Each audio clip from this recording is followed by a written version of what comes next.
Content de vous retrouver, dans ce podcast Monsieur Petite Ligne, mais pour une édition un peu spéciale puisque c'est un épisode également de la foire aux questions été 2025.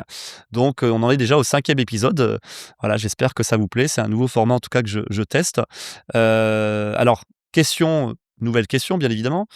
Que veut dire l'UMA protection et patrimoine? Souvent, c'est une question qui est récurrente, dans quasiment, allez 80 des rendez-vous. J'en avais un petit peu parlé, je crois au tout début quand j'ai lancé le podcast, également un petit peu sur les réseaux sociaux.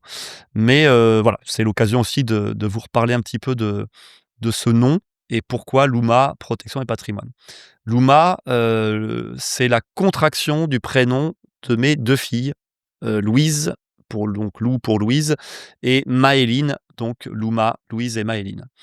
Protection, ça fait, ça rappelle en fait l'assurance des personnes puisque je vends de la prévoyance du chef d'entreprise et du salarié pour vous protéger en cas de décès, invalidité et arrêt de travail. L'assurance cyber qui est destinée à protéger votre entreprise en cas d'attaque sur les conséquences financières et l'arrêt d'activité éventuel de votre entreprise à cause de cette attaque.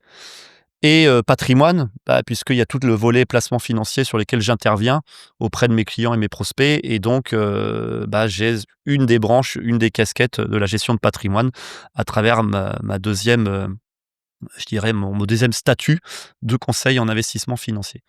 Donc voilà pourquoi l'UMA protection et patrimoine et le point commun de tout ça, c'est que quand on aborde la gestion de patrimoine, on parle souvent de succession, de comment transmettre aussi un jour son patrimoine, comment transmettre son entreprise quand on la cède, soit pour partir en retraite et donc ces notions de succession, de transmission, de donation. L'assurance pareil, quand je mets en place une prévoyance en cas de décès pour un chef d'entreprise, bien évidemment souvent c'est pour protéger ses proches. Donc mes filles symbolisent un petit peu, c'est cette protection des proches, cette transmission du patrimoine. Donc voilà un petit peu pourquoi j'ai choisi, ce nom, l'UMA, protection et patrimoine. Et je vous retrouve bien sûr, pour le 6e épisode.